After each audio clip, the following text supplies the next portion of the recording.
How's it going, guys? So I think we all saw what we needed to see yesterday. What we suspected. The Prime Minister of Israel spoke to Congress.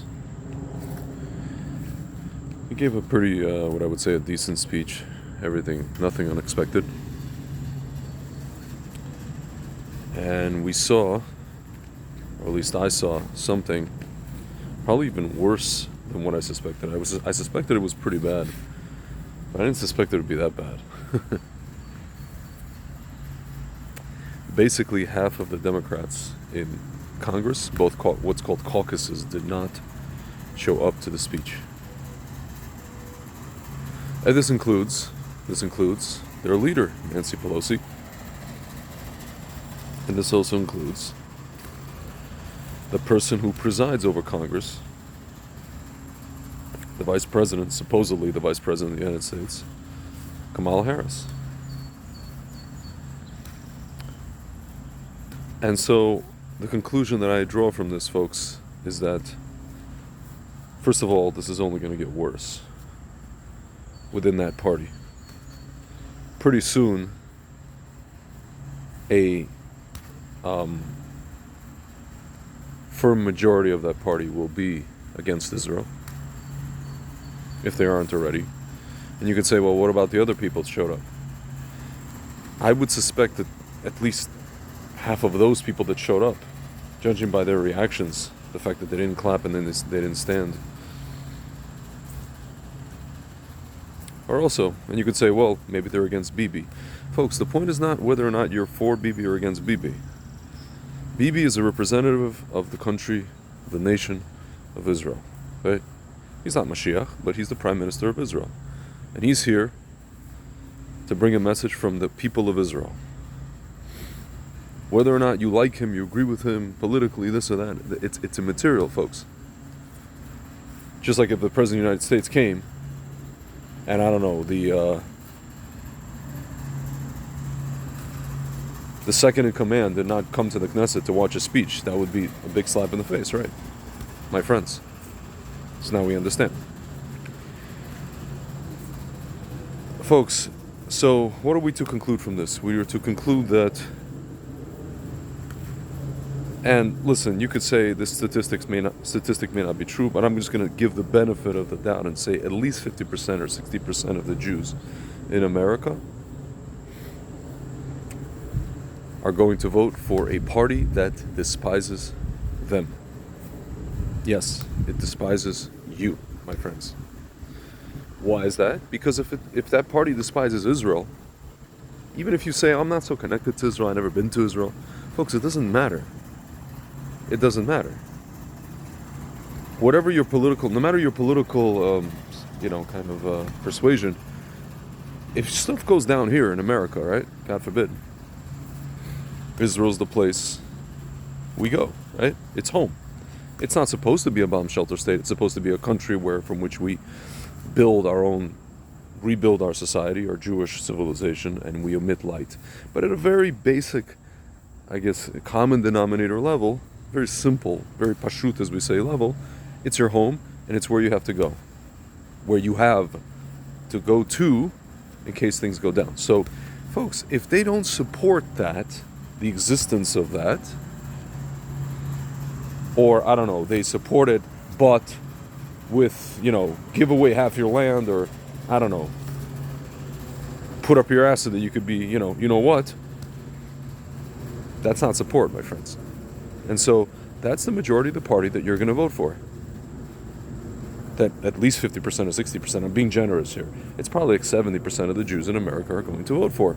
Folks, that is suicidal.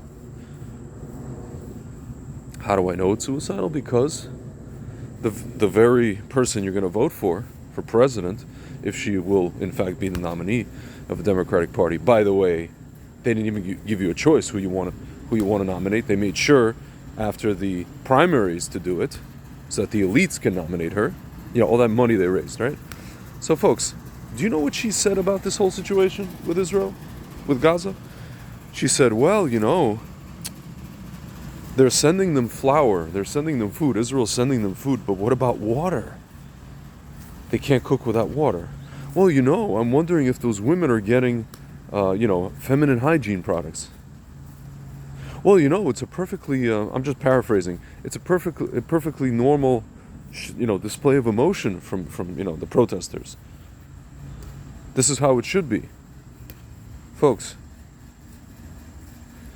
I'm repeating to you again, and I'm sure you have relatives who were in the Holocaust. And again, I don't want to make our identity about tragedies and pogroms and Holocausts and all these kind of things. But if our people just had a Babi Yar, a modern day Babi Yar, and a person is coming saying things like this, and you're going to vote for them, folks, I'm here to tell you to your face right now, you are suicidal. You are suicidal. You're going to vote for a person who says things like this. You're suicidal. Versus a person, yes, he has orange hair and he's so horrible and horrible and horrible.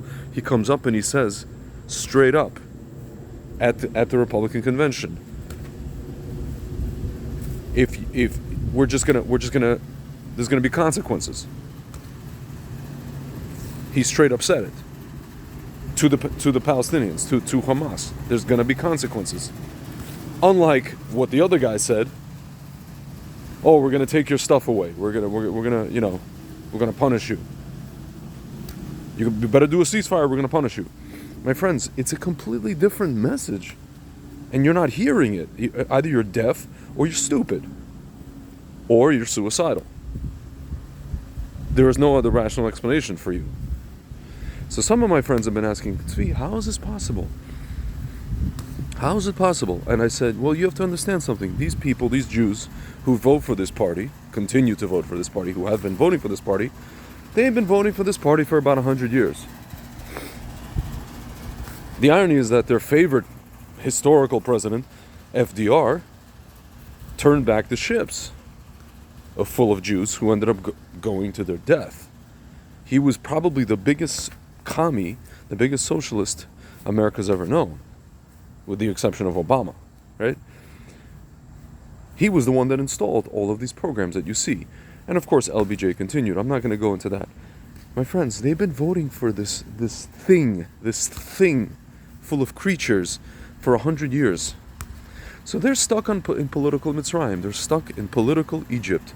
And as we know with the story of Egypt, 80% stayed back and died in the darkness. My friends who are listening, I'm giving you an opportunity. Don't be like those 80%. I know that number is dwindling to 70, maybe to 60, maybe to 50. Don't be stupid. Don't be suicidal. This is what you're doing now. This is exactly what you're doing. And I just told you why that's the case. I just laid it out for you in plain English, and you still don't understand. You still argue with me and everybody else. Oh, he's an anti-Semite. Folks, I'm trying to understand, how is a person who moved the embassy to Jerusalem and told the Prime Minister of Israel that he can annex Judea and Samaria, how is he an anti-Semite? Whose father built a Talmud Torah in Brooklyn, whose daughter is an Orthodox Jew, whose grandkids are Orthodox Jews, Torah observant Jews, who goes to the Ohel, whose husband wouldn't be caught dead in the Ohel of the Lubavitch Rebbe if it wasn't for her. Folks, I mean, you either are so psyoped by the media, or you want to believe what you want to believe, and come hell or high water, you won't be convinced otherwise. And if that's the case, I can't even help you. There's no one to talk to. I might as well go, talk to the Kotel, right? My friends, you saw the display. You didn't even need to see any more. It's clear as day now. It's clear as day. And if you don't understand, then you're never going to understand. And I can't help you. And yes, you will die in the darkness of Mitzrayim. All right, guys. Shabbat Shalom.